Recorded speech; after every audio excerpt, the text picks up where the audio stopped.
Tryhards, welcome to day 2 of our finale coverage, leading up to Wednesday, which is going to be a very stressful, borderline traumatic day. And that's due in part to our 2 podcast guests today. So, Chicago Fire showrunners, Derek Haas and Andrea Newman are here. It is Derek's 5th time on the pod, and it's Andrea's 1st. So, Derek, welcome back. Andrea, welcome. Yes, welcome. Do I get a jacket? Like they have the 5 Timers Club on SNL. That's right. You need your smoking jacket, your velour jacket. You know, Andrea owns one of the t-shirts that you guys made. Maybe 2 of them. Really? Yeah. Really? Yeah. Oh yeah. Dreams need lockers too. Yeah. Oh my gosh. Yes. And there was one other one. I can't remember what it was, but yeah. It was like 2 seasons ago. Yeah. Oh, amazing. It was the beginning of last season, I think. Yeah, you might be right. Yeah. That's all a blur. But yes. Oh my gosh. I just so happened to be wearing our Severide jersey today. Nice. I like the shameless plug. Yeah. So, well, how are you guys? I cannot believe that another year has gone by and it's time to wrap up another season. How are you guys doing? We are awesome. Really good. Excited about Wednesday. Yes. You say excited. We say nervous. We're both too. Trust me. Stressed. Yeah. You guys know what's going to happen though, so you just sit back and laugh. Maybe. We don't know. we shot 8 different endings. And I'm just Great. So there's some sort of alternate timeline where like Stella jumps in the water and then like Okay. You guys weren't even supposed to know about the boat, but we knew when the show was shooting a boat down the middle of the Chicago River. We didn't think it would be that quick that pictures would hit the internet, but oh man. Yeah. Well, did you see the tweet from the I think the guy was like a reporter in Chicago or something, totally innocent. He was like, it's a beautiful day for a wedding on a boat, not at all realizing it was Chicago Fire. Did you see that? Of course. Of course. Well, it's funny because we have a really, really great publicity guy, Gary Mednick, who works his butt off for the show. You guys have probably met him. Mm-hmm. He's since the premiere. And Andrea and I were really on him about like, hey, we don't want to give away that this is going to be in the middle, like on a boat. Like you can talk up wedding, you can, we're promoting the wedding, we're promoting Casey coming back, but don't do a boat. And then within 30 minutes of shooting on that boat, there was stuff all over the internet. Oh, wow. Like, oh, we blew that one. Well, try. You've got to know by this point, absolutely nothing gets by this fandom, right? Yeah. Like we could solve some pretty crazy mysteries if we wanted to. What's fun in the episode is the journey to the boat, but I mean, you guys also what happens on the boat. There's lots that happens on the boat. Yeah. But you guys, your loyal audience knows that it's on a boat, but pretend you didn't know that as you're watching the episode. We'll practice our surprise face. Yeah. Great. Andrea, who had that idea for a boat wedding? I can't remember. I mean, I remember that it was in the room, and as soon as somebody said it, we were like, oh my God, that's awesome. But I can't remember. I don't was remember. It you? It might have been either. You. It probably, I don't remember, but I did like the synchronicity of boat at the end of last season and boat at the end of this season, and kind of different endings, kinda. Yeah, total. Kind of. That'd be crazy to do it twice. It's just all same footage. Stella floating instead of Cruise. Instead of Cruise. Oh God. Oh my goodness. Well, you guys know how well Derek knows how this goes, but usually we like to start at the beginning of the season, work our way through, and we try and squeak out as many hints as we can about the finale while Derek very nicely shuts us down. But we gotta try. Yeah. We love it. Okay, so let's start at the beginning of season 10. First off, season 10. Isn't that insane? Yeah, insane. Yeah. So we got to start where last season ended and this season picked up, which we referred to specifically as rude. Did you always know that all of Squad 3 was going to survive? We always end the year with us being open-minded in the room, no matter what the finale is. Then it's not until about this time or in a couple of weeks that we get into the room. I mean, Andrea and Gilbert and I never stopped talking. Right before this thing, we had our chat going. So no, there is no vacation from each other. But usually when we get back to the room, that's when it's kind of like, okay, but what if, all of that. And so with the boat going down, we weren't sure. No, there was some talk about various scenarios. And we definitely wanted to fool the audience in the first, was that the teaser out with Joe floating in the water. Yeah. Rude. Yeah, because you guys, rude. that's the thing about this show is like, you can't say, oh, we know everyone's going to be safe. Even up to the moment, you don't know. Yeah, the last time that happened, we were convinced Otis was safe, and then Otis it was not wasn't safe. that at all. Not that at Yeah. all. And with Jesse leaving, that was you know, even the hey, I'm going to Portland, you're like, oh, he's not He'll really come gonna go to back. Portland. Yeah. Yeah. Yeah, we're still traumatized by that too. Yep. But I'm As curious. are we. As are we. Yeah. I'm curious, so like in terms of like this big incident, like what is the planning like for that? Because you have to pick up the rest of it after hiatus, like, and make it seem like no time has passed. So like if you say you don't really know how the premiere is going to go, like what is the planning like for something like that? We always have loose moves for it. When we say we don't know, we have a general idea of how we want that to go. I mean, you have to book actors, you have to do all sorts of things in advance. But like Derek was saying, we want to leave it open enough that when we get in the room and really start talking bigger picture for season 11, how it all comes into play. So it's, you know, we have our loose moves, and then we have our honing it until we get there. But the line producer will ask us when the script for the finale comes in, do we need to reserve this again for next season? And we'll say like that was a giant tank that we built, you know, for the scuba incident that's kicked off season 10, ended season 9. And so that tank stayed, we kept it through the you know, hiatus. Mm-hmm. Yeah. So early on, there was a storyline about Severide's mom being kind of like hesitant and weary about Stellaride getting married. But as we've gotten closer to the wedding, we really haven't heard anything about that. Were there plans to do more with that? That will come into play. Oh, Maybe. Maybe.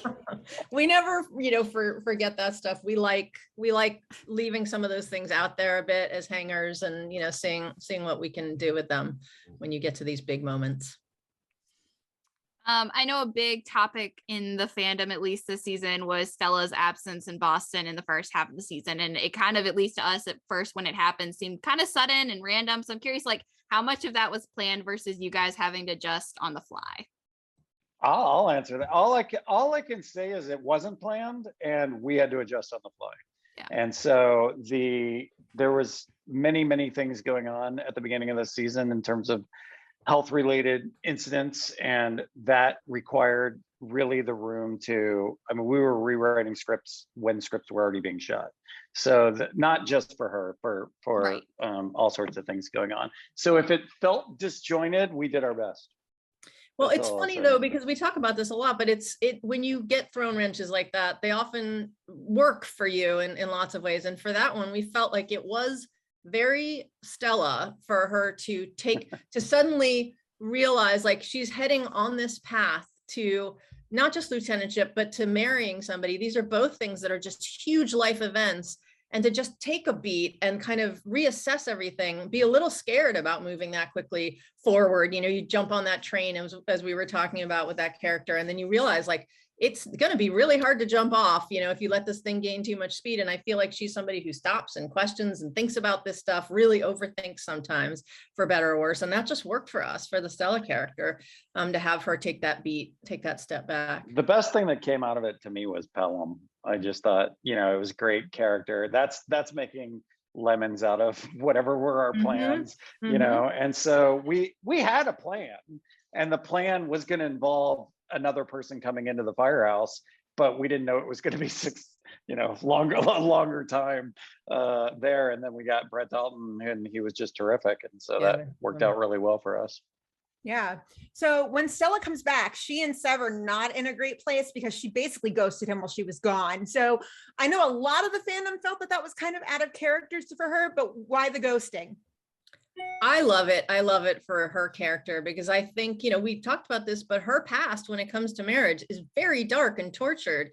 And so she's saying, oh, I'm so happy. This sounds so great. We're going just the right direction I want to go in. But part of her, something is eating her up inside saying, is this the right thing? You know, at some point in your life, you thought it was, and you went and you just blindly went ahead. And so I think she wanted to really stop and reassess that. And that felt very in character to us for Stella Kid is like, it all seems, simple and breezy and she's smiling and happy, but underneath in her past, there's some real darkness that she has to reckon with. And I think that was what that trip was about, is really not getting, you got this Stella Kid every day from Severide, because that kind of makes it confusing when she's trying to suss out what she needs. So for her, it was some real time separate and alone and thinking, can I do this? Can I actually go all the way through with this? And So not kind of to be not to be a writing defensive, but I always get a little prickly when it's that character's out of character, or like you wrote them out of character, and I'm like, well, every day people act out of character, like just normal people, and you're like, wow, they're having a bad day. That's not really the way that they are. And I'm like, that is their character, like you have to take it all and say, oh wait, that's it is. And we liked it for her. It felt strong. There are ways to interpret it that could feel weak, like she's running away. But for me, it was taking a beat as a woman on her own, not influenced by, the man in her life, but really, do I separately alone feel like this is the right thing for me? Is this the right train I'm getting on, as I zoom ahead, both for the lieutenant thing and for the Severide part of it. So it did feel in character, at least to me, it did. Yeah. And Severide wasn't sure what was happening, so it's natural for him to feel a little bit of like, wait a second. Yep. So, and their relationship for 5 years has had its ups and downs. It's roller coaster itself. Yeah. The last thing she wants to be is too dependent on the man in her life to make any decision. So she needed that space, I think, to make that decision. Yeah. Derek, you just mentioned Pelham, and obviously when Stella comes back, she finds Pelham in the lieutenant spot on truck 81. And obviously I think it probably could have been easy just to have like a floater in that place and let Stella take over when she comes back. So I guess what made you guys want to go for like the Stella fighting for what she wants route versus just like, okay, Stella, you came back, now the position's yours? I think one, we liked him, which is what happens on the show. You find an actor that you really like, Hawkins, and then you're like, oh, we gotta do more with this character than what we thought. We've done that throughout 10 seasons now. And then it felt like, because she was gone and she did come back, and there was somebody who had fought for that position or never thought he was going to have it and got it, that it couldn't just be an instant, well, here you go. You had to earn the I kept your seat warm for you conversation that they had. And then speaking of Pelham, I mean, did you guys ever discuss having him be a bad guy per se, or did you ever discuss him having him join 51 on a permanent basis? Well, it was fun to have him have that conflict with Gallo, because I think that was a little bit of a red flag at the beginning, like, oh, is this guy going to be a problem? But, his past was such a great part of that story, and what he brought to 51, because he'd had all that stuff go on before. And 51 was the kind of place that really is a family, and he hadn't been a part of something like that before. And it was fun to watch both him influence 51 and 51 influence him. And, the easy way would have been bad guy that you just want to get rid of. But we wanted to make it more complicated for us and for Stella coming back. If he's such a great guy, it's not so easy for her to just say, okay, yeah, I'm jumping right back in here. What happened to Whiskey Point?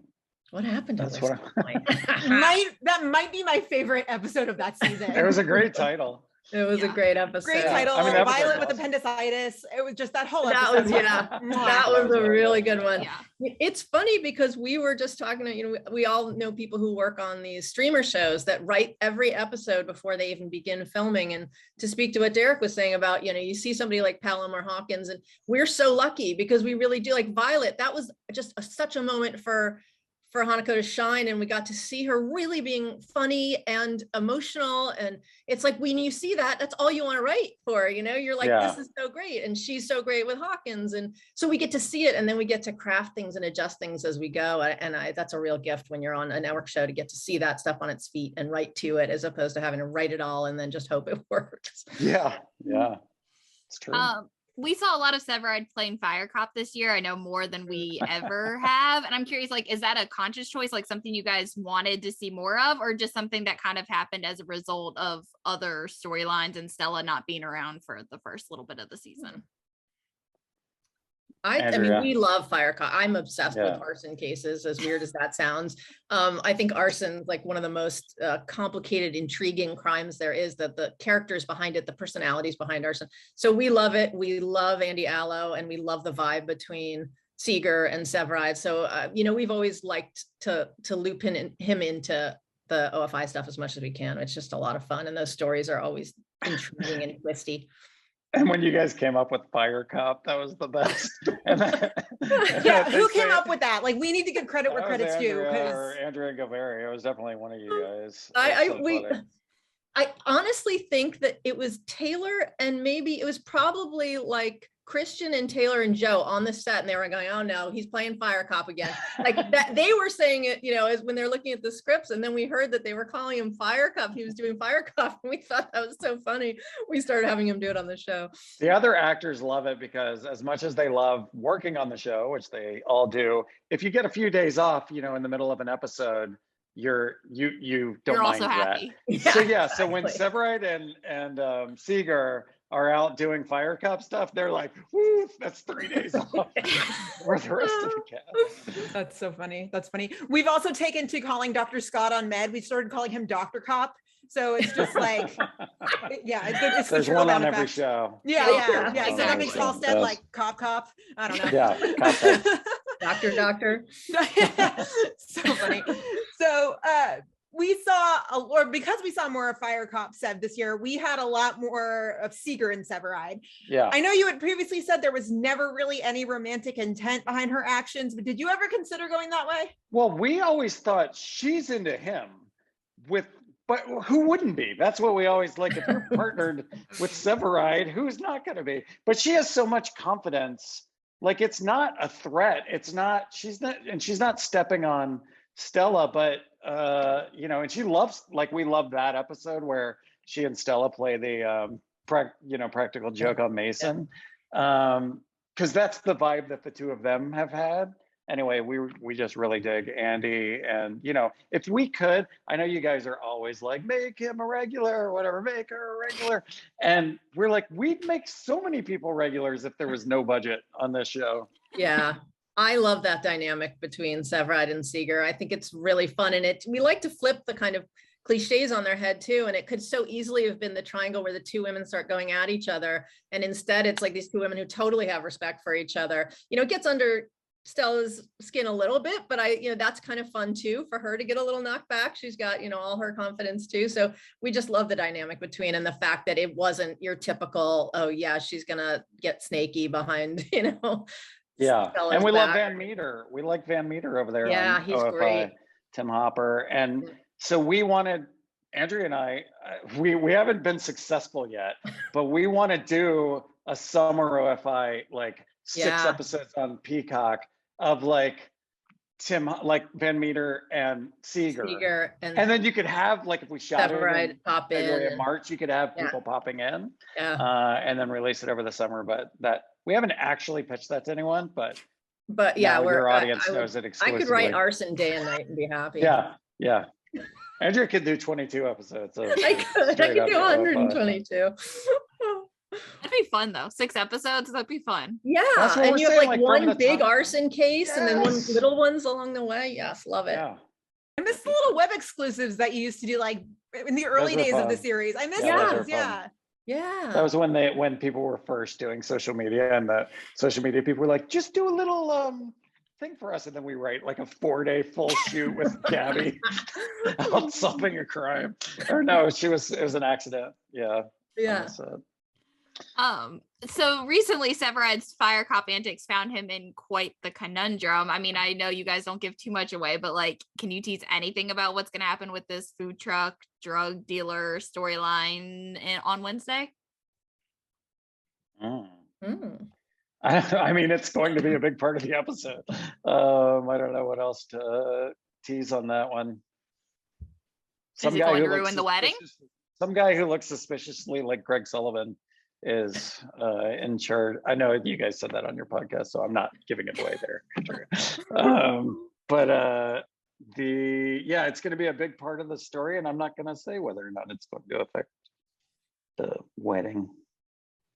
That'd be bad if it did. Yeah. Who would do that? That Nobody would be would do too that. bad. Yeah. We wouldn't do that. We know a guy named Derek who would probably like to. No, Yeah. no. Now that you've met Andrea, you know where all of that comes from. I've been protecting her. You know what's funny is I saw it, like they took you seriously in Deadline on that, Derek. It's like your I know, I quote saw is, that. I wanted things to go well for Severide and Kid, but then Andrea and Gilveri wrote it, so they had different plans. So sorry. I'm like, great, I get the hate mail now. Fantastic. It's okay. The whole fandom, we're just like, Derek just threw her under the bus. Like, we know what's up. Thank Don't you. worry. Yes, you Yeah, know yeah. him well enough at this Yeah. point. Yeah. I will say this: we've had lots of weddings on the show. Sometimes they're truncated. This is not a truncated wedding. Yay. Good. Yeah, Because lots happens during it. because a lot happens. Kind of scared. Kind of not scared. I don't know. We'll see let us know on Thursday. Yeah. So as much as we don't want to be reminded of it, we got to talk about the elephant in the room. When did you guys find out that Jesse wanted to leave? It was in the summer. I mean, it was right at the end of the previous season 9, and so we just begged him basically to do 5 more episodes. It was perfect because 200 was the 5th episode, you know. Yeah. So you could, that was a great argument, like a round number, like you've already been here this long, do this one.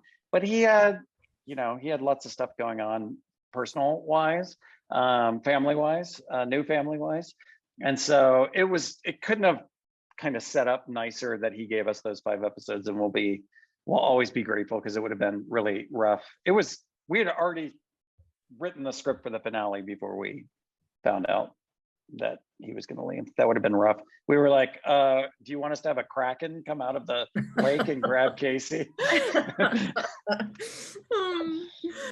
And yet So I gave would us pay good something money to write watch that. towards. Yeah. Like, and yet. Yeah. Did knowing Jesse was leaving ever make you guys reconsider like what you were going to do with Brett and Casey, or did you always know you were going to still have them kind of be together because of how much went into their story the last 3 years? Well, no, we were caught, we were definitely caught off guard, that we had built up this romance, and then one of the 2 people was leaving. So we didn't want to alter that. I guess we could have, like, in that in the editing of the finale. I don't remember, did they get together at the end of the finale, or was that in the finale? episode? Yeah. Yeah, I mean, so the thing is, even if the worst thing for writers is having 2 people perfect for each other together in every episode every time. It's like there's nothing to, it's just like, oh, and they're still happy. So in some ways, these that's not what anybody, as much as you might love that couple, there's no drama to that at the end of the day. So for us, there was some good and bad to that too, kind of like the Miranda thing. It's like, honestly, these 2 took so long to get together. It's felt meant to be, but of course life isn't that simple. And, these great things happen, and then somebody throws a wrench in that. And, so I in a lot of ways, it was, how do you challenge that relationship? They're so perfect for each other. We took so long to build to that. How do you challenge that and, make it tricky in some ways? And that is, being a part in a relationship, a long distance relationship is a really hard thing. A lot of people have been through it, and it felt like something fun to explore, see how long. And when we knew he was leaving, we were like, okay, he didn't leave with Dawson, when he said, I'm a Chicago guy. So how can we overcome that? That's a really big obstacle. What's the one thing that would make Casey actually? What's the one thing? And then it was like, go right back to the pilot, and it's the Darden Boys. And if we can tie 10 seasons together and 200 episodes together and build up that story and give us a reason, that's the one reason he wanted to be a dad since episode 1. And he felt like the Darden Boys' father, surrogate dad from episode 1. Really, he had that connection to them right away. So then when we stumbled on that, it was Portland, and we thought, oh, that could be cool. It could be fighting fires in Portland. And then we gave Brett the paramedicine program so that she couldn't go with him. And because we love Kara, so we didn't want to lose her. And then it was really just the 3 of, Andrea and Gilveri and me and the rest of the writers talking and saying, why don't we just keep them together? Let's at least give them a chance at having a long distance relationship. Because Dick always uses the expression, you you feel the writer's footprints or hear the writer's footsteps, whatever is his expression. And so if he's like, I'm going to Portland, and she's like, I'm done with this after like only 5 episodes, we thought that would be shit. Yeah. So, yeah. The fandom did have a lot of mixed reactions to the 200th, given that it did end with Casey leaving. Looking back on it, how do you feel about it? Are you guys proud of it? Oh, I'm very proud of it. I mean, Andrea, I think you are too. Yeah, it really felt to us, and saying this with Jesse on set and everything, it really felt like a fitting goodbye. It felt like he is such an honorable man. He was doing the honorable thing, and it broke his heart to do it. But that's his character, is that he would do whatever it takes to take care of these boys. So it felt like we showed that, and that he was really feeling that. It was painful for all of us to say goodbye. And that episode felt painful, and me too. Felt painful in all the right ways, if you know what I mean. It was. But we got Bowden to say what we were thinking, about Jesse, is what Bowden said about Casey on the way out the door. And yeah, it was rough. I'm curious, like, in the 3 show structure that we have, that it's one into the other. I mean, do you ever have to be kind of mindful of that, of like, we can't rock them too hard because then they're not going to focus on the next show? Because that was definitely, I had a feeling not, but that just between the Cellaride scene last week and the 200th, because after the 200th, all the articles started dropping, and I was like, sorry, intelligence, I don't really care right now. Yeah. So you have to understand. I mean, you guys know, because you've been with us a long time, but I worked on PD for the first 3.5 seasons. But I haven't been in that writer's room, and I've never been in the Med writer's room. And only when we do crossovers do I or one of our writers work with them. And Andrea and I, and Gilberry, I can't leave him out. In fact, we should have had him on here too. Yeah. We're so competitive. Like we hate everyone. We hate the shows that are opposite ours. Like the ones, like if you're watching an ABC or a CBS show opposite ours, we want that show gone. And then on Med, Fire, and PD, even though I'm a producer on the other 2, and we love them, they're part of our family. We want to be one heart, one Chicago. Yeah, we want to be the best one every night. We are the best one every night. I know, but that's our competitive spirit. So there's never a chance that we were going to hold something back because we're worried about what was on before or after. There's no way. No, I didn't think so. Born syndrome.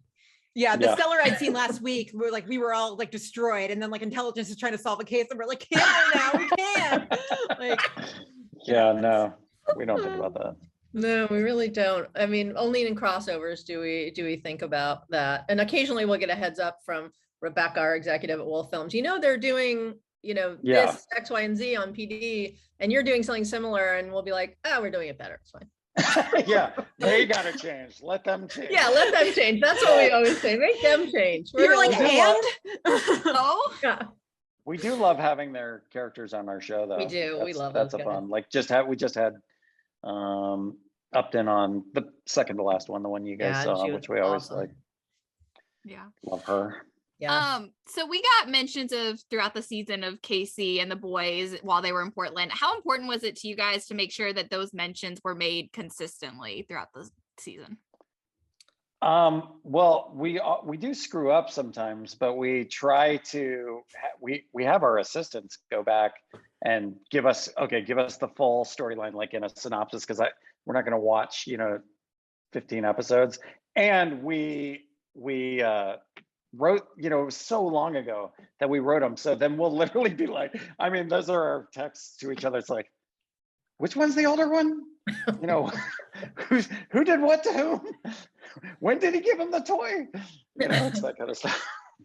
That's true. We went back and watched all that stuff, though. I have to say, like when you're getting ready to write it, Gilberry and I did, and I got all weepy watching them say goodbye.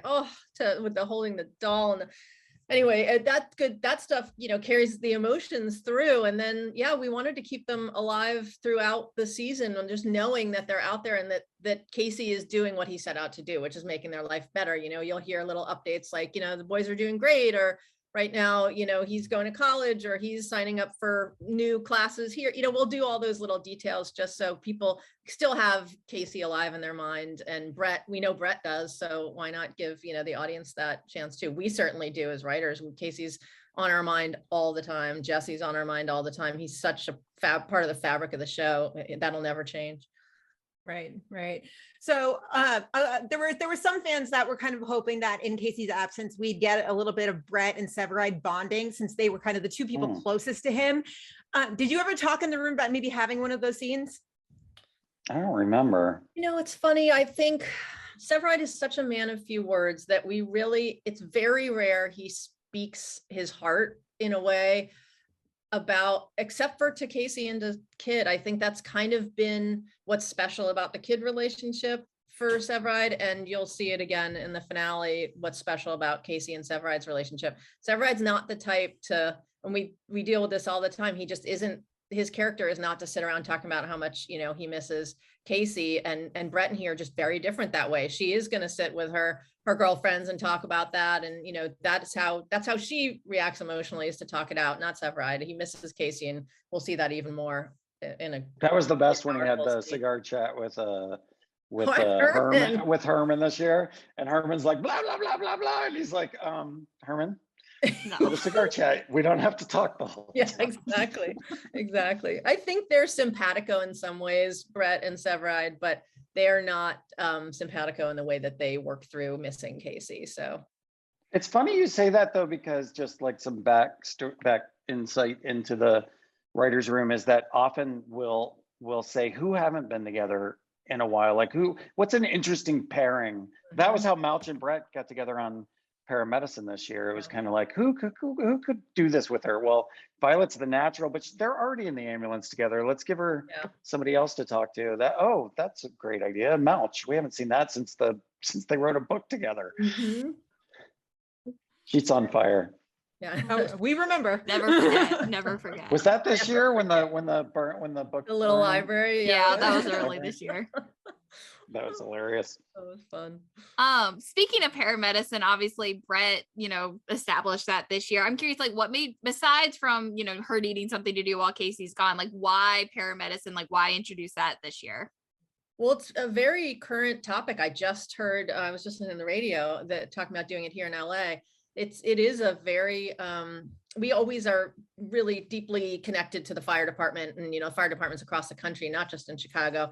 And we were watching this start to sprout up as a concept all over the place. And especially, in LA, there's a lot of homeless issues that we're dealing with, and firefighters are called out there all the time. And of course, they're going to miss a fire when that happens. They're going to miss something critical when they're called, because there's something going on that's has a much smaller effect, a little tent barbecue or something smoking that somebody sees and calls it in. So they're dealing with that all the time, and one of the ways to take the pressure off the fire department and the police department is to get these paramedicine guys out there. So it's really happening all over, and we thought it was really interesting, and Brett is just the type, with the big heart to do it and to want to help, and to also help the fire department by taking some of that off their plate.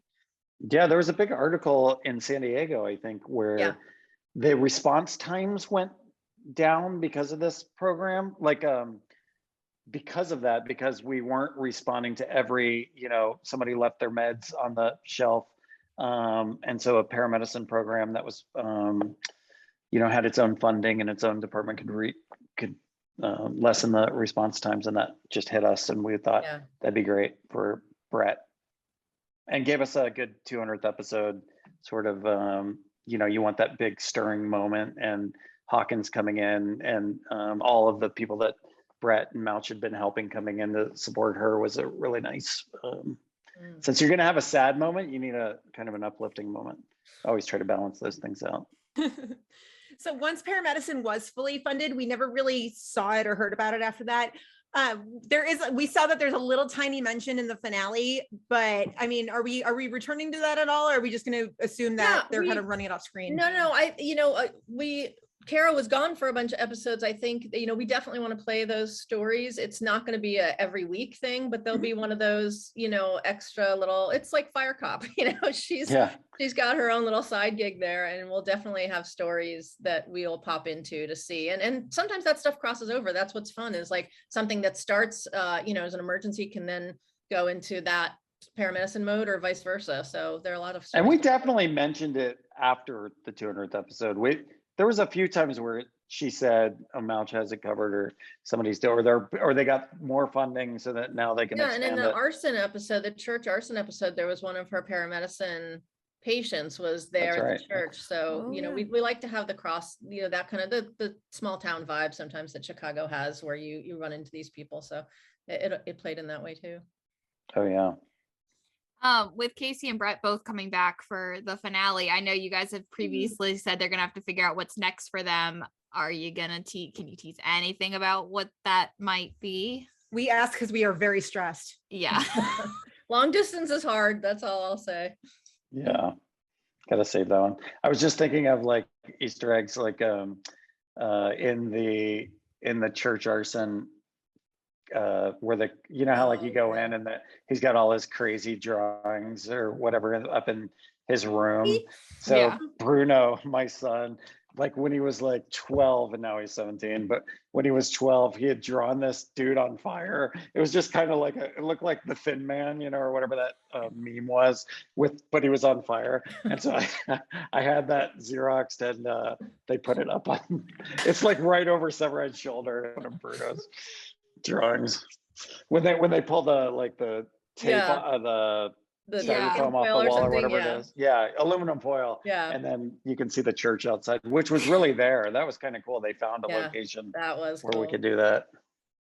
Okay, I'm gonna have to go back and look for that. Yeah. Yeah, don't worry about it. I'll send you a picture of it.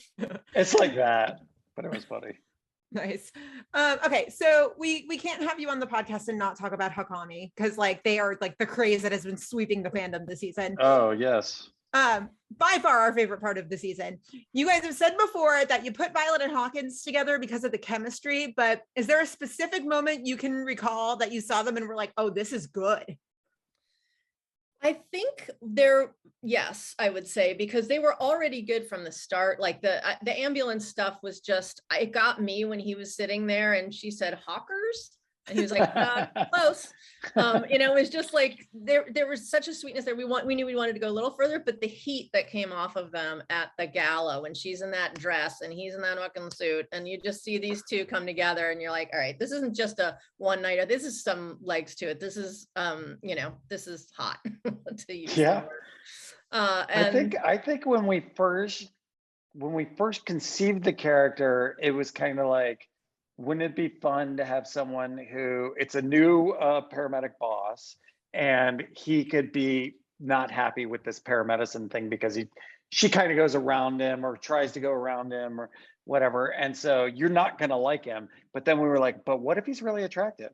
And, you know, like it's not our typical, you know, we've had sort of the what's the right, like the kind of Bowden age person in there, and we're like, what if it's a young guy and it's a little more, there's more possibilities in that regard. Did you ever get to meet him in person, Derek? I don't think I did. No, I only went to Chicago 3 times this season. That was a bummer, between COVID and doing the other show. I had to go to Budapest 4 times. So such a tragedy. Yeah. Man, we had Jimmy on the pod at the end of January, and we basically gave him like brownie points to like suck up to you. So we were like, dude, talk about Baylor basketball. He loves that. Well, that's true. Yeah. But one of the episodes I went for was only Bowden in a grocery store. So I really didn't get to see everyone that I usually get to see. I'll tell you though, like he was doing little social media things early, you know, that were so fun when he was naming the shipping stuff, and that's what we really look for in these guest actors that come in, is somebody who can do the drama and the sexy and the funny. It's like, that's a 1 in a million, and he was clear pretty quickly that he could do all of those things, and so can Hanako, so can, you know, our Violet. So it was like, it just felt like the right combination, and it was just seeing them. I mean, for me, the ambulance story kind of sold it, you know, because it was a gentler side of him, and that was fun to see, and she was goofy, but then the heat that we saw between them was next level too. So it was all along the way, it just kept building for us. We love writing it. And I don't want to skip ahead, but because you guys are going through the season, but it's really all of Hawkins and Violet is just a setup for our newest favorite paramedic, Emma Jacobs, who's coming to the show. Yeah. I mean, she has knew you were been gonna say that. amazing. Yeah, she's been amazing.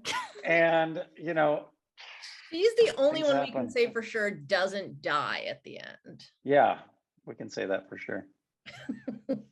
Can you though? No, we can't.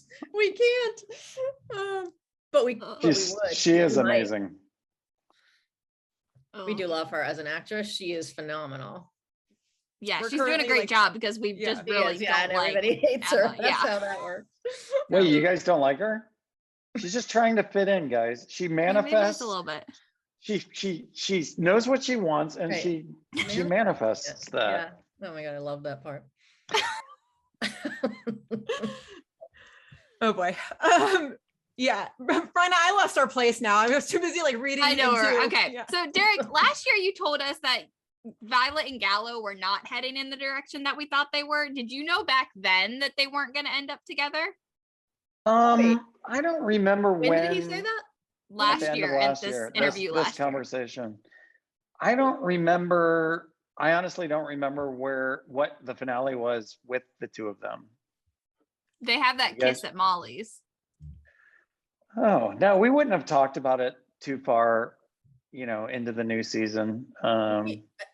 Yeah, I mean, we love them together. I will say that. And we think that that Gallo brings out a lot of great qualities in Violet, and she knows that. So there's no closed doors on anything, certainly not on those two. We knew we wanted to start this year with the three amigos solidifying their friendship while driving each other crazy. That was the impetus kicking off season 10. I don't remember saying that. I'm sure I did, but I don't remember why I said it then. We were probably peppering you with finale questions and you were trying to pivot. Deflect. Yeah, probably what it was. But yeah, so we were convinced in the beginning that Hawkins was going to be kind of like Granger for Brettsy this year, like just kind of another potential roadblock. Did you ever talk about going that route and having him being a roadblock for Violet and Gallo?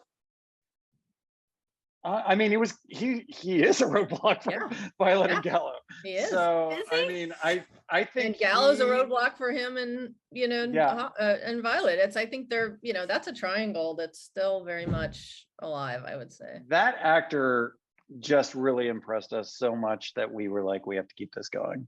So I don't know that it was going to be as short as Granger, and we didn't write.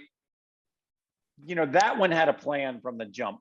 That was going to be. This one was, because it was first half of the season, was way more open-ended. Gotcha.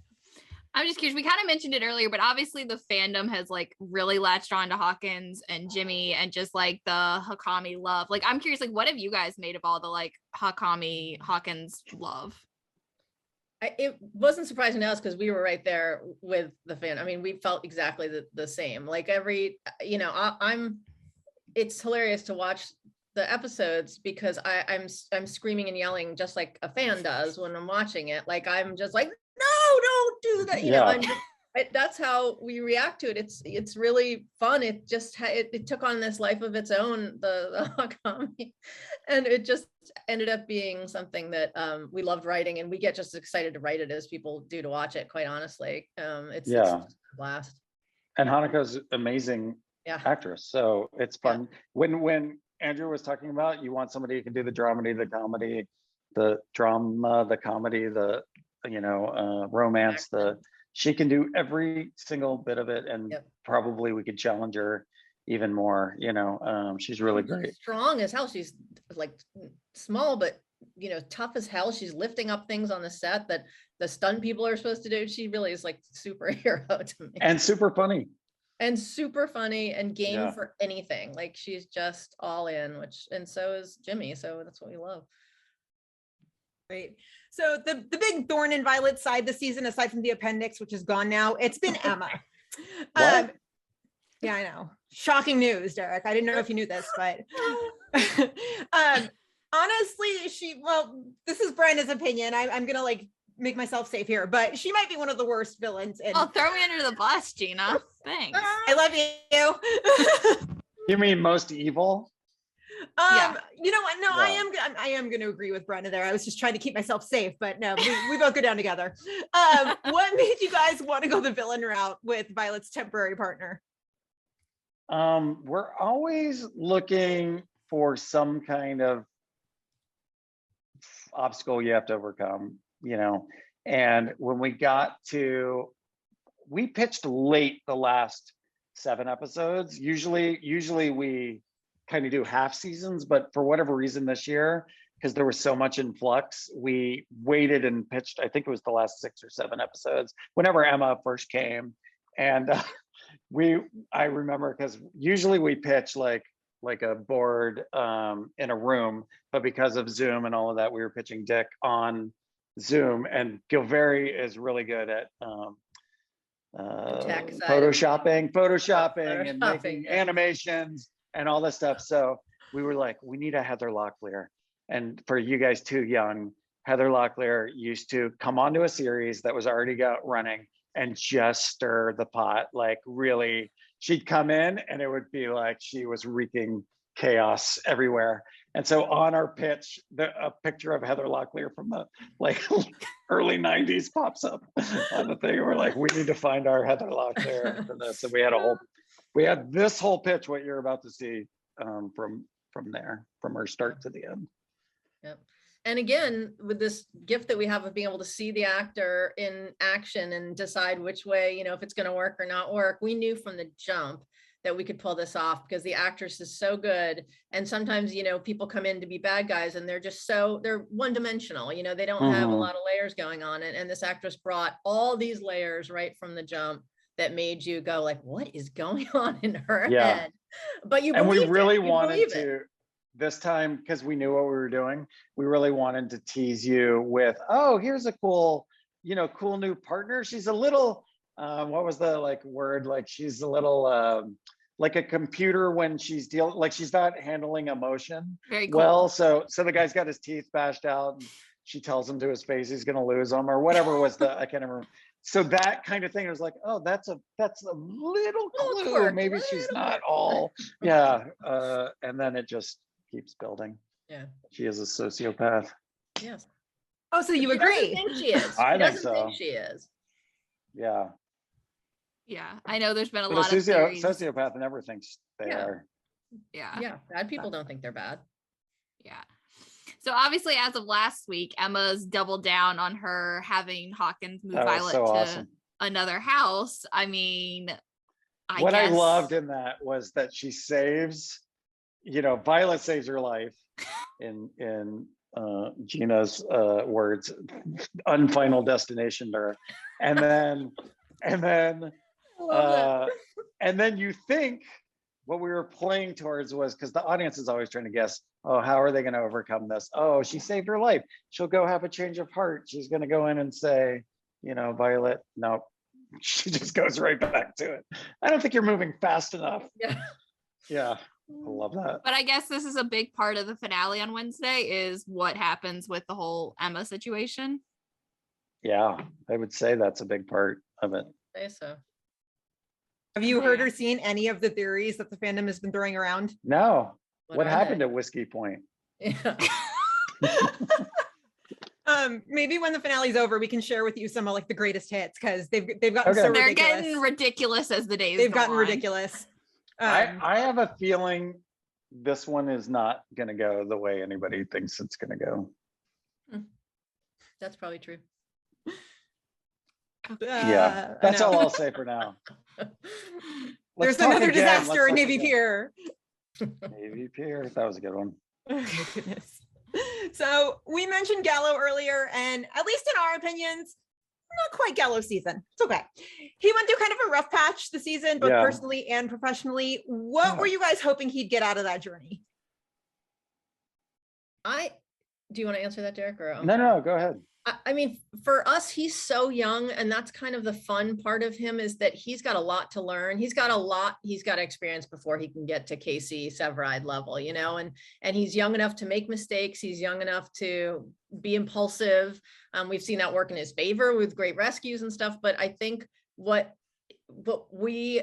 seen this with Severide, it always is very emotional when you see these milestones for these characters where you're like, Severide is like a really, he's grown into who he is right now. We've seen him go through so many highs and lows to become this man that is, ready to get down on a knee and propose to Stella and mean it with all his heart. That was a journey to get him there. And it was a journey to get Casey to the point where, he got to, and we're watching Gallo go through this journey, and where he'll end up, who knows right now, but he's young and he's green and he's so eager to learn, but he thinks he knows more than he does sometimes. And so he gets ahead of himself. And that definitely part of this season is him on a journey to kind of realize where he really should be, not what his, kamikaze gut is telling him to do right now, but how do you sort of slow that down a little bit and watch and mature a little bit more. And so that's what this season has been for Gallo. I think he's really will have grown a lot. I think the crane rescue was a fun one. That episode was a fun one for him to kind of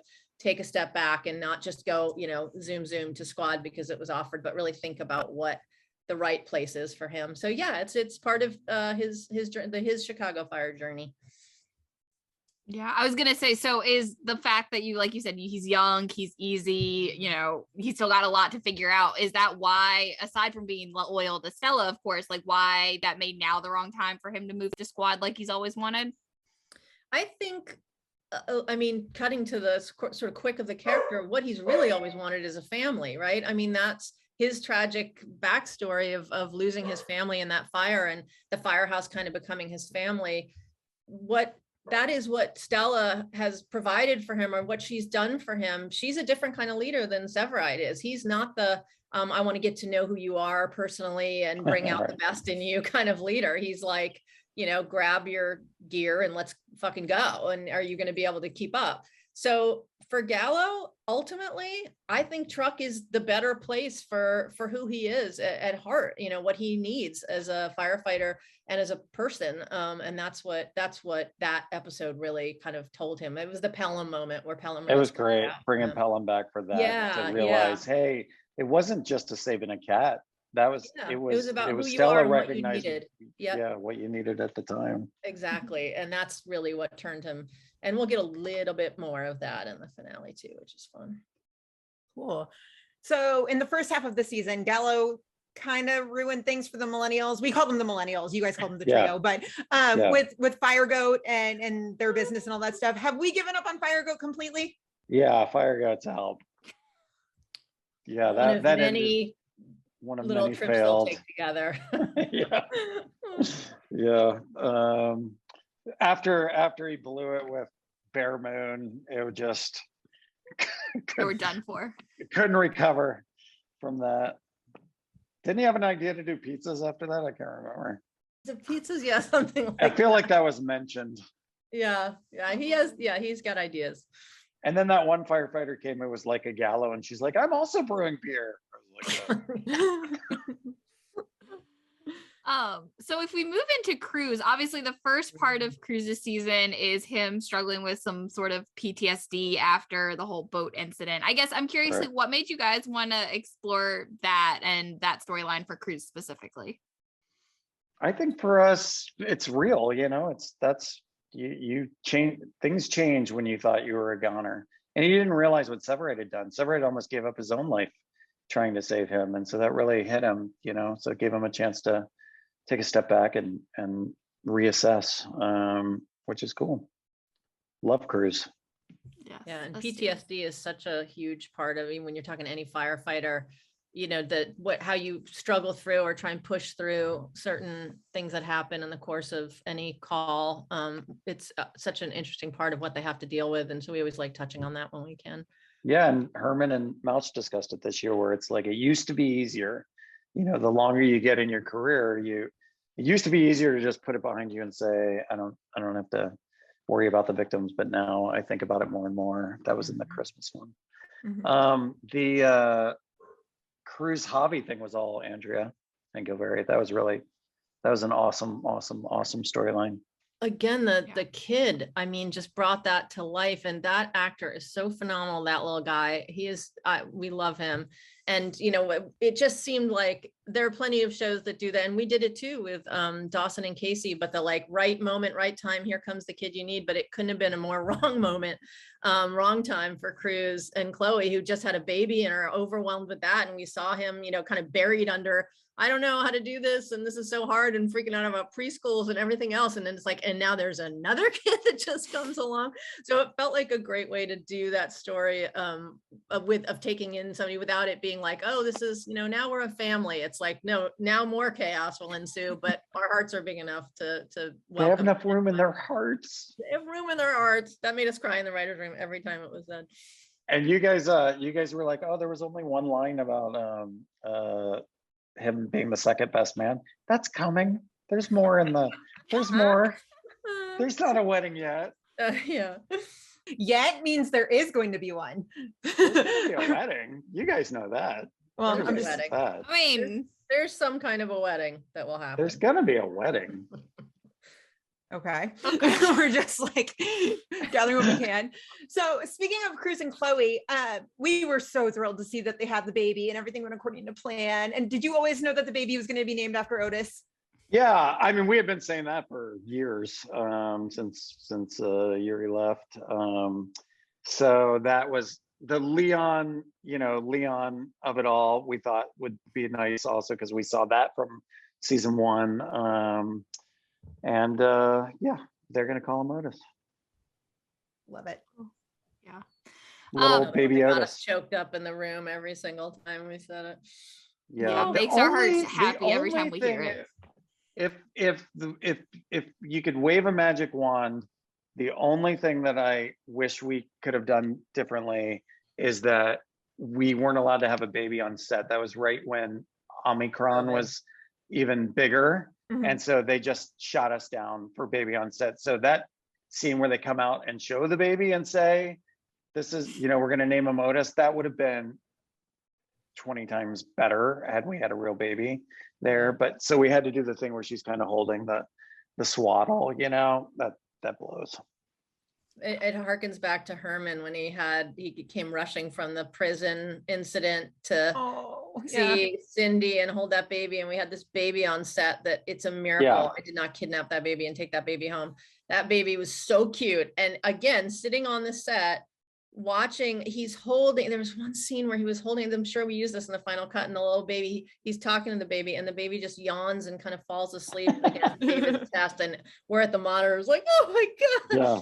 So that's what you don't get when you have, dummy baby or robot baby. Robot baby. Yeah. I'm gonna George Lucas that someday. We're gonna open back up and the 200th episode. That'd be great. And put in a real baby. Yeah.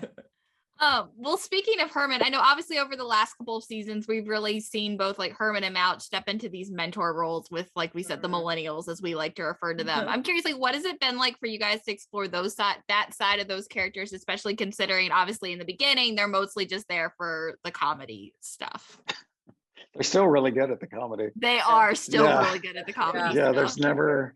there's never a bad, if you have to go to Herman, Mouch, Cruz, any of them really, Tony and Cap, and say, here's your comedy, you just know it's going to crush. Always in good hands. Yeah. I'm trying to think of what the Herman comedy runners were this year, but always what David Eigenberg brings is this everyman pathos, because he is an everyman. He's not a Hollywood, he's been doing it longer than most anyone and had a more successful acting career than 99.999% of people who want to be actors. But at his heart, he's a Marine. He was hanging upholstery. He was remodeling houses. And it's so easy to write for him because he's going to deliver everyman sentiment. But that's who he is off the set. I mean, he's a goofball. But if you ever have a problem in your life and you call David Eigenberg, that's the guy you would want on the other end of the phone. Yeah. But that's what's so fun about writing that mentor role for him too, is that like, he's such a curmudgeon, on the outside. And so to see him opening up to it's the dad inside, he's got this mentor thing. He's guided a bunch of our younger firefighters, and to see him with I'm forgetting the name of the actor, but the guy who played the brother at the fire academy, and just how he bonded with him and opened up to him too. It's that, the big heart that comes out of both the character and the actor that makes him a great mentor, because you can see that he feels it and he wants to mentor. And it's kind of similar with Mouch. He's kind of grumpy, but he loves what Mouch has that is a little different and that I love is that he really doesn't seem to think very highly of himself. Like he's always shocked when they come to him and say, you're the firefighter role model we want at our young firefighters meeting, or, Mouch from Ritter, you're the reason I can do this, or, and he's always surprised. Mouch as a character, like, really me? He's got that humble quality to him that is so sweet. Whereas I think Herman would be like, of course you're coming to me. I know everything, Yeah. He's got a little bit of a different attitude as big as his heart is. But Mouch, there's something very sweet in how unaware he is of what a role model he is and what a mentor he is to some of these guys. Yeah. We were also kind of surprised to see Mason come back. Yeah. But I mean, we've absolutely loved what he's brought to 51 now that he's returned. So what made you want to bring him back versus getting a new character and inserting them in? We had so many new characters coming this year that it just felt like, let's see a familiar face. We knew we needed a spot on the truck. And so we remembered how good the actor was in the previous season. And that was literally one of those of like, who could we have come back?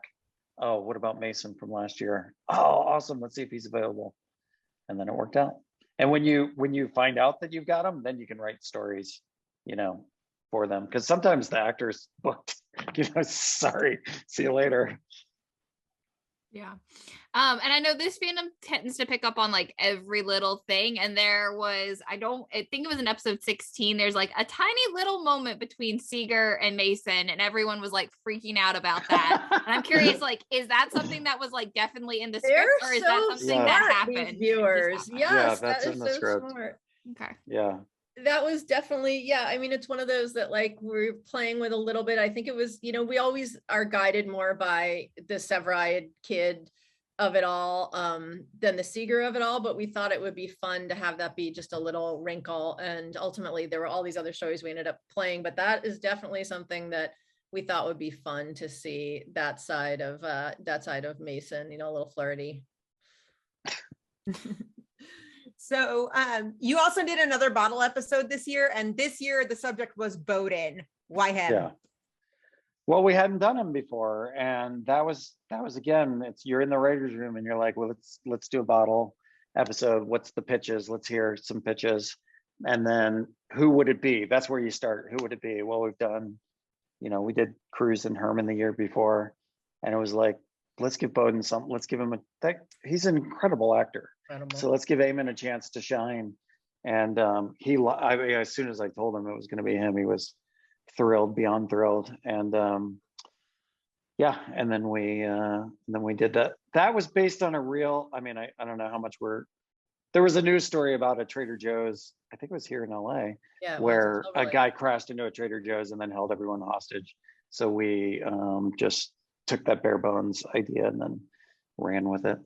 The funny thing was, Andrea hates it when I talk about the other show, but I wrote that bottle. I also wrote at the exact same time I was writing the bottle on FBI International, where it was just on this one character, Reigns. And those literally, I flew from Budapest to Chicago to do those two. It couldn't have been like Derek, worse timing and better timing. FBI International? I'm glad you asked. A lot of people think the FBI is just domestic. What? But there's 93 FBI offices in countries around the world. No. Yeah. That doesn't make sense. There's a fly team. It's Federal Bureau of Investigation. I know. It's fair warning, Andrea, we did section off a couple questions for international because we've been watching and loving. So it's Tuesday nights at 9, Andrea. It's Tuesday nights at 9. You have to flip your TV over from NBC to CBS, but then you can. Our finale is this week. Yeah, I'm curious, who would you guys want to do as your next bottle episode? Ooh, we know who would you like us to do? Who do you like? Who Violet. would you do? Violet. That'd be Or cool. I'd say Mouch. I would love to see a Mouch bottle episode. Yeah. You're not Yeah. alone in the Violet of it all. That was when we were talking to Rebecca, who is our executive at Wolf, who's basically part of the writer's room at this point. And then that was what we were talking about. Violet was her want to. So you're not alone on that one. We'd be remiss to not say we have incredible partners over at Universal TV and NBC because they've been around so long. And Rebecca was our executive at NBC for 7 seasons, and then she moved to Wolf, and so now she's our executive at Wolf. And she knows the show better than we do, honestly. Yeah. At this point. She's the It's one that if amazing. you're like, okay, Severite's going to mention that there was an old arson case, she's like, oh, season 3, episode 14 was when he last and the act mentioned. out was Yeah. She remembers all of it. She sounds like she would be great friends with us. Yeah, Yeah, she for would be, sure she totally. would be. She's And incredible. Awesome. Yes, we We love, love her. her. The only thing is now she's got all the Wolf shows, where before Yeah. it was kind of just Yeah. We have this whole season called Kylie the MVP because she always seems Oh, to yeah. save the day. I love her. She got Bowden back to great. 51. She saved Stellaride last season. Just love it. Is it intentional that Kylie just always kind of saves the day, or is that just kind of how it works out? I mean, it's definitely innate in her character, but she's awesome. We love Caitlin, and she's awesome. She's What kind were you of gonna say, her Amber? character, is on the set. What the character brings that's so fun is she just is this whole new breath of fresh air and energy, and she's just so excited to be there, and she makes everybody happy, and she has a great part in the finale too. So that'll be fun. I forgot that was also in the 200th episode, was her figuring out how to get Bowden back to Yeah, the she's a firehouse. smarty. Yeah. She's a smarty. MVP. MVP, I love it. Obviously we got to see more of Kylie this year, and then obviously she steps up whenever she's asked. And I know obviously she was brought to the firehouse to learn about the career of firefighting. Any chance we'll see her actually make that step towards pursuing a career? I wonder about that. As long as she stays away from needles. No, we definitely, there's always, she's Kid is her role model. That's what I'll say. That's what she wants to be when she grows up. Love that. She's pretty great outside of Bowden's office right now, I'll say that. Yep. And she's young. Yeah. She's very young. She's not even old enough to go to the academy yet. So Nice. Wait, there is an age limit on the academy? I think we've wondered that before. yeah. I think you got to be 19, but I'm not positive. I Well, forget what it isn't is, that but we what- looked it up and it's not where Kylie is quite yet. Okay. I gotta double check it, but yeah, we looked that up. So something else that's been really strong this season have been the comedy storylines. If we look back on the Amen. whole season, do you have a favorite? Ooh, I mean, I really liked the one that aired this week, which was, I know you guys liked it too, which was the Couch. Ritter The- Mouch couch thing. Hysterical. That was Okay. really funny. So Yeah, good. that was you knew that's again where you have the idea and you know they're going to crush. Yep. Yeah. And there's this famous scene in the show The Wire where they solve a crime with only using the F word through the scene. So we as an homage did that in this. They only say damn in that scene. And then what other ones were this year? I'm trying to think, what were some of your other favorites? You I guys really remember? like the little free library fire. that was That was really- That was funny. hysterical. Yeah, that was great. funny. It was great because of Mouch, just Mouch's and his glasses, and because we'd done it with his glasses before when he was trying to do it, and so the fact that he left his glasses in there, and then the woman coming up, of course, and talking about the filth that was Sheets on Fire, Yeah. made us laugh. So that was funny. And I liked What were Cruise some- with the hermit crab. That really made me laugh because Yeah. was so funny. And him trying to leave a message and then it ends up being Cap that blows it for him at the preschool because Yeah. he goes out with the woman. Yeah. Oh, was that fun. reminds me of one of my favorites was the Cap drumming Oh yeah. That as- was fun. part of the band. Jackson was a doesn't great like one, bananas. too. Yeah. Jackson doesn't like bananas. Okay, who has the son named Jackson in the writer's room that like no, said and that for- was, I'll give Bruno credit. I was like, Andrea fought me on Jackson doesn't like bananas, but I said to Bruno, what's a good band name? And he's like, Jackson doesn't like bananas. You didn't I was tell me like, it was Bruno's awesome. idea. I would have been like, awesome. I That's know, but I great. wanted to argue for it on its own merits. And Andrew was like, there's no teenagers are naming their band Jackson doesn't like bananas. And I was like, there's literally a band called Jimmy Eats World. I think we're okay. Rhino, do you Which know you know who Jimmy Eats World is, right? Yes, I know who Jimmy Eats World Just is. checking. But You just, didn't know what Celebrity Deathmatch was. No, I didn't, but I do know what Jimmy Eats World is. But Tony having the shirt and turning around and he's already a fan of Jackson. And those kids were so They were great incredible. and so fun. And Randy had such a great time doing that. That was as happy as I've ever seen him, and he's happy a lot. That was really fun. That was That's fun. such a good one. So recently Mouch mentioned in an episode that he and Trudy were hosting a game night, and it got us thinking, like, who gets invited? What games do they play? Like, what is that? That will whole be game night explored at some point. When that came up, we were like, the possibilities are endless for getting invited to that and trapped there at Definitely the Bones game and the night. Hermans would be there. Yeah, or they hadn't been invited yet, and now they get invited. They get themselves an invite, and it turns out to be not what Way they worse than ever what- wanted to But get then, like, me do the out of PD here. couples come? Like, is Upstead invited? Like, Oh and then- yeah. yeah. Do they start fighting with Stella Ride and like Pictionary? There you go. Yeah. It would be so funny if Ritter somehow couldn't get out of being there. Like you know, like how like when you get summoned sometimes to a place you don't want to go and you're like, Yeah. oh. Or if Ritter gets a new boyfriend and Herman's like, bring him to game night. It's Yeah, like bring him. the I love absolute it. worst way to just get to know somebody is bring him a game night with your boss. That's the worst idea ever. I love that.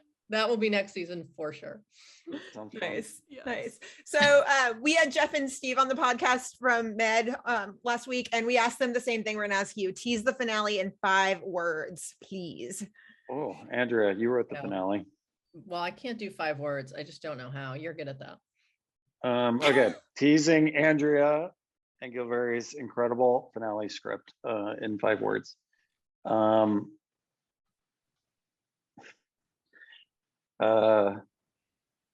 Birth, death, wedding,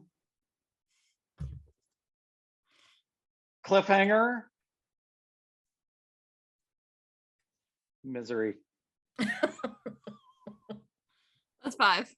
That's 5. That's 5. But you know what? We fell into the trap of wording our questions correctly, because that's exactly what Andrea had said on One Chicago Day. Birth, death, wedding. Yep.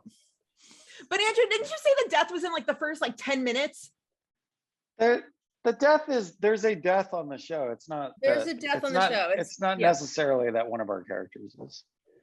There's a ending death up on the show. 10 It toes affects up. things, but it's Yeah. definitely shifts things, mixes things up.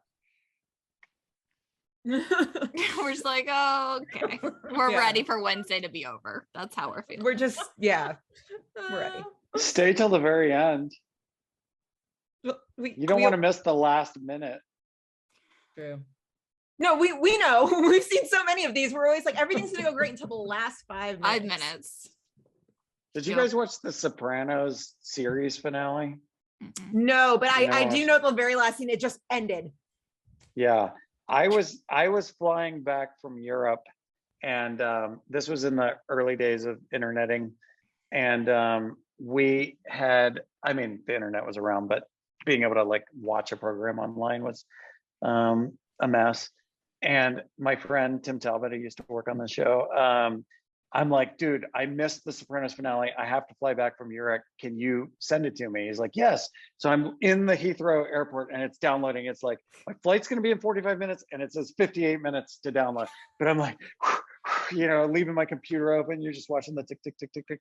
So finally it's like, close the computer, get on the plane, watching. And it just ends. And I'm like, oh, I didn't get it all. A lot of people thought, I thought my TV, like cable went out. Yeah, I guess I didn't get it all. So you Just are you watch to the likening end is that? all I'm Are you saying. likening that to our I finale? don't know. It made me think of like great finales. It made me think of. Great True. finales, and that would have driven me nuts if it just like, Ends. yeah. What's Yeah. your favorite finale that we've done?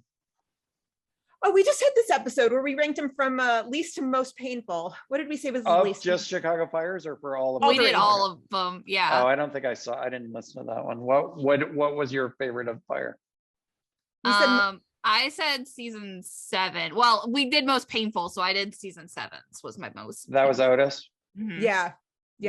That was my most painful as well. I think least painful, we went with the COVID season that got cut short because everybody was safe. Yeah. Of course. Yeah.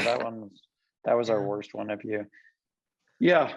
Yep. I mean, Casey in the strip club, that was a good finale because we spent the next like 3 months just being like, where's Casey? Like, Wasn't there there was a dead woman. Dead stripper in the kitchen. Dead stripper in the kitchen. The classic dead stripper. Don't you hate when that happens? They would say that all the time. Like, walked home, another dead stripper on the floor. What's going on? Yep. We literally ended that world. episode, and I was like, everybody just be careful. You know, make sure you check your kitchen for dead strippers. You never know. Look behind the couch. You never know. Yep. Yeah. The 5th season was a really good one. That was that was up there too on our most painful. My Miracle. Yeah, Casey was saying, "I love you too, Dawson." Yeah, you're my miracle. And Herman was having a heart attack in the fire at the same time. Yeah, Mouch. Herman was pumping Mouch. Yeah, he was having a heart attack. That was pretty. That one was pretty iconic. That's the one that if you're like, hey, talk about the first Chicago Fire finale that hits your mind, everybody's like, you're my miracle. Well, season 2 was that to me was season 1. We were still figuring out what the hell we were doing. Season 2 was where Bowden's outside the fire. We never go inside, and the building, and it collapses, and you just hear, report, and that's the first time I was like, oh, damn, that's a good finale. That was a good What do you think, Andrea? What's your favorite besides this year? That's a really good question. For me, there were so many great moments. I mean, it's obviously recent in my mind, but on that dock at the finale with the boat, just like pushing in on Kid, and we know that they've just gotten together, and the look on her face and the look on Casey's face, it was that one was affecting, and knowing those guys were trapped underwater. I mean, it was such a fun one to shoot. It was so exciting to shoot, but yeah, they were so great in that one. I loved all those expressions of waiting in terror on the dock. Yeah, that was a good one. That was really good. Yeah. That's the only one I remember, so that might be why I'm getting I don't remember a thing after COVID knocked me out. Yeah, last year's finales for all 3 are the reason that we're so stressed for this year. All 3 shows, we're just like, oh my god, like when's it gonna end? You know, it happens. It happens. Yes. Yeah. Andrea, this is obviously your first season officially as showrunner, but I mean, Derek's been singing your praises for forever. I'm just curious, like, how much did your role change besides, of course, the official title as showrunner? I don't think it really did, except for I got to be included in all this press stuff, which is so fun. And I love doing it with Derek. I always, we'd hear it from one side, from Derek, but it's, first of all, he's amazing at it. So it's fun to watch him doing this, but it's, we both love the show so much. So to get to like sit and talk about it with people who know it and like it, this is a real treat for me. I really didn't get to experience the kind of audience reaction side of it, or you guys, we'd hear about your podcast all the time in the room from Derek, but it's been really fun just to talk, get out there and hear you guys' take on the show. And that for me has been a real blast. So. But as far as the job, she's been doing the job since season 5 or 4 or whatever. And she, there's not a decision made on the series in the last, really since probably season 2, that Andrea and Gilberry, but Andrea really fingerprints aren't all over. And it's funny because sometimes you guys will read, you'll look and you'll be like, oh, that's an episode written by so-and-so. I can tell you, like, Andrea's fingerprints are on there's not a script that Andrea's fingerprints aren't on. And I do love it when somebody will be like, if a woman had written that, she would not have had that reaction. I'm like, Andrea wrote that. It might say my name on there, but Andrea, did you write Dossie's first kiss back in season 2? I think I did. That was the door opening and they're there. Yeah. I was gonna say, I was like, we owe you for some pretty big moments in Chicago history. That's one of my all-time favorite directed scenes that Joe Chappelle did, which is, if you remember it, I remember it because that's how much that scene stuck out to me. But Dawson's getting ready to go out, and there's a shot of her in the mirror getting ready, and the camera pushes in like she had the thought, oh my God, I'm going to go see Casey. And then the camera kind of follows her to the door, and you think she's going out to rush to Casey, and then he's there, and it kind of catches her and the camera off guard. Oh, that was really well done. Yeah, that was really well done. Yeah, a really good moment. Fun.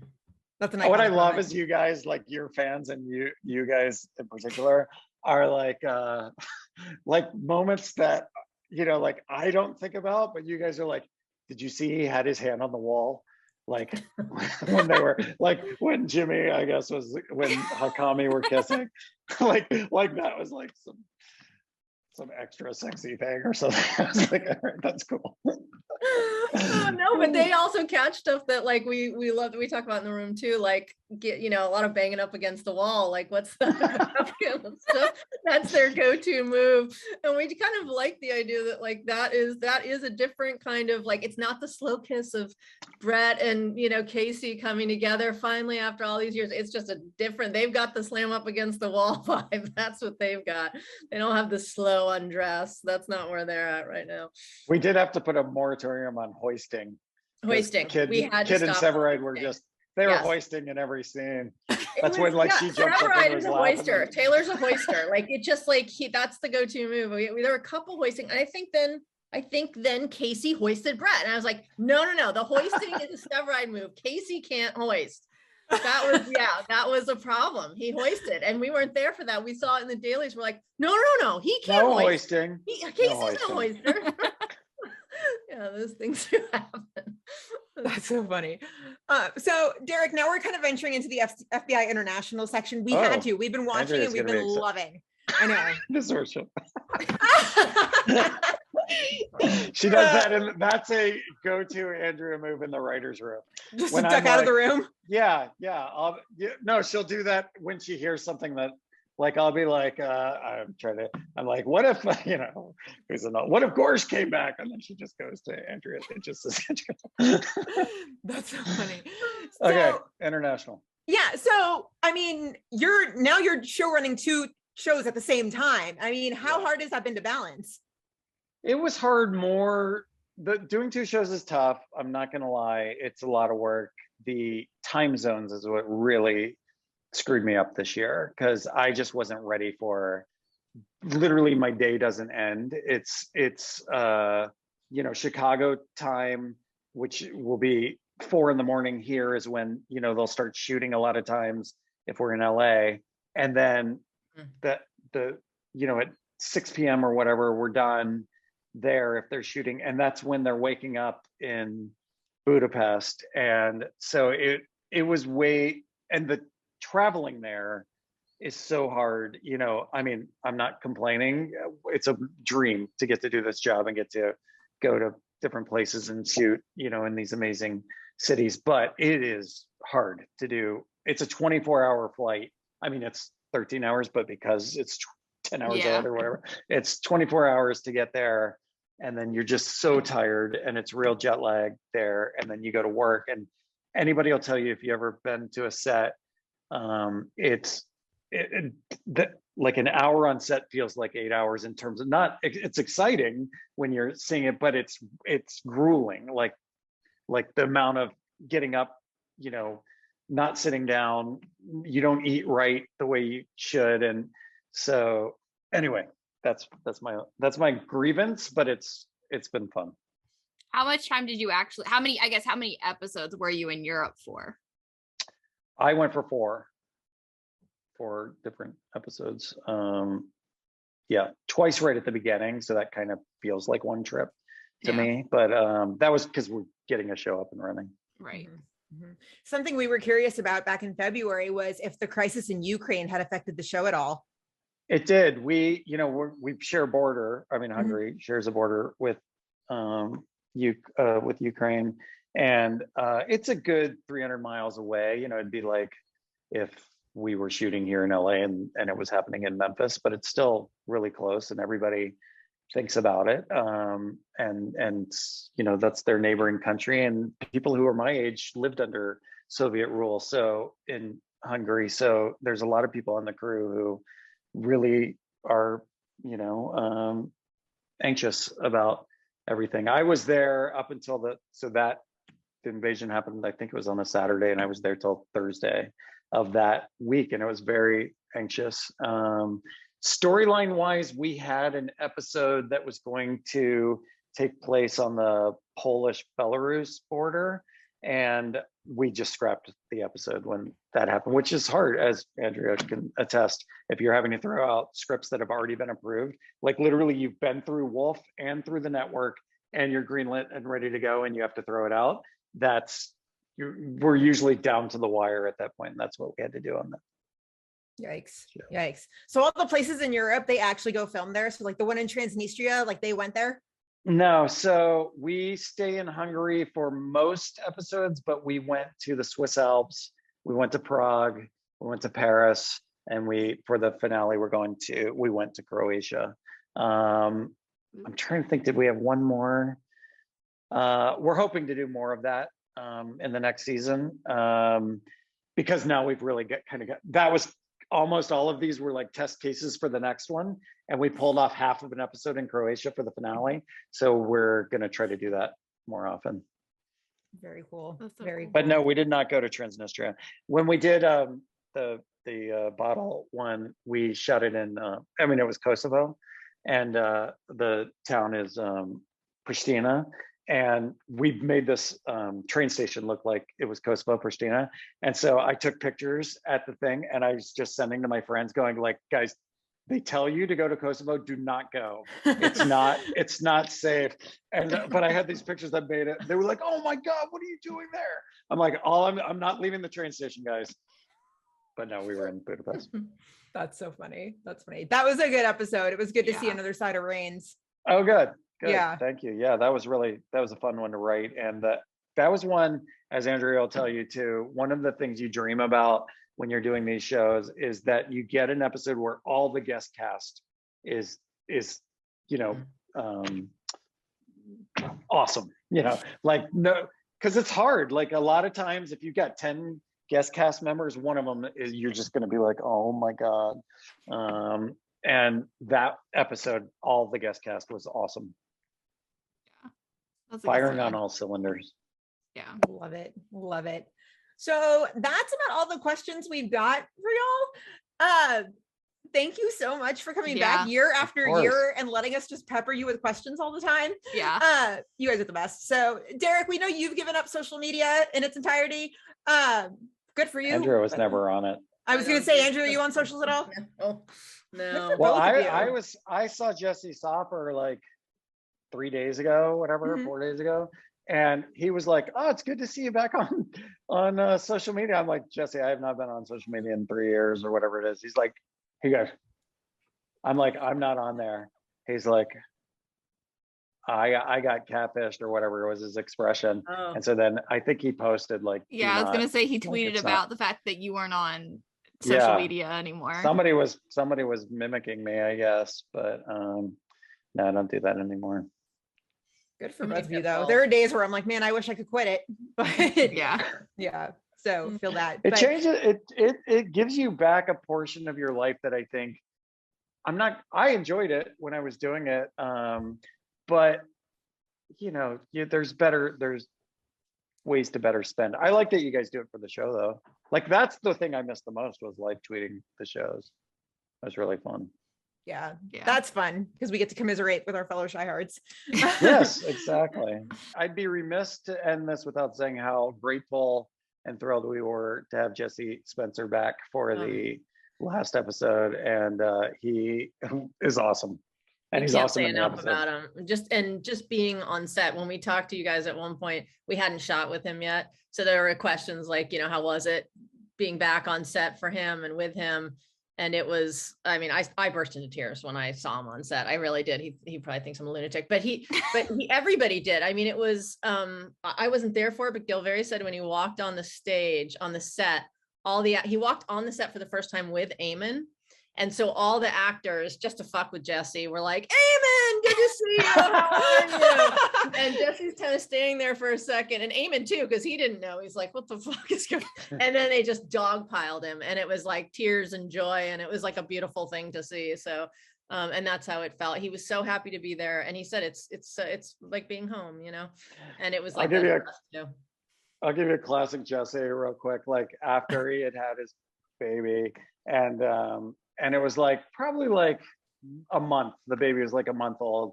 And I'm like, how's that baby? You know, on text. And he sends a video and he's holding the baby who can't move, right? But he's manipulating the legs with his hands. You know how you can do like, he's holding the baby like this, but he's manipulating the legs. So he's making it like the baby was dancing on the It's so funny. He's going to be the greatest dad. He is. I mean, he already is, I'm sure. Yeah, he is. He was that kid's in for a treat. Yes, we've always seen it with his nieces and nephews on set and with the child actors we've had come in. And it's like something about, he's like a magnet for them. They just kind of approach and he's magical with these kids. He's a great dad, I'm sure. Yeah, they're gonna have a lot of fun. Yep. So maybe we'll get to see him again next year. You never know. We would love that. Maybe. Hopefully. Other surprises. You never know. Yep. Ooh. we gotta get past Wednesday first. Yeah. Let us make it through Wednesday and then we can discuss. Yeah. There you go. So, well, it's good to see you guys. So Andrea, I hope you enjoyed your first time on the pod. Yeah. I loved it. It's so fun talking to you guys. Thanks for having me. Oh, good. I'm glad you guys are gonna away. freak out when you see that boat sinking. I mean,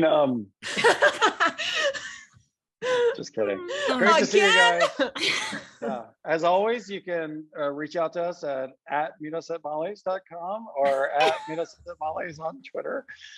All right. Yeah. Keep going. God, I forgot that. I'm Gina Loves TV, and I forgot what. Close. Gina Loves TV. Yeah. I haven't been on in too long.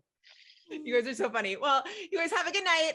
Yes. I'm sure you guys are going to be watching Wednesday, just being like, ha ha ha, we're making everybody suffer. We really hope you enjoy it. That's the most important thing. Yes. So you guys have a good night, and let's do it again next year. Yeah, awesome. let's do it. Sounds good. Thank you guys. Bye guys. Bye, y'all.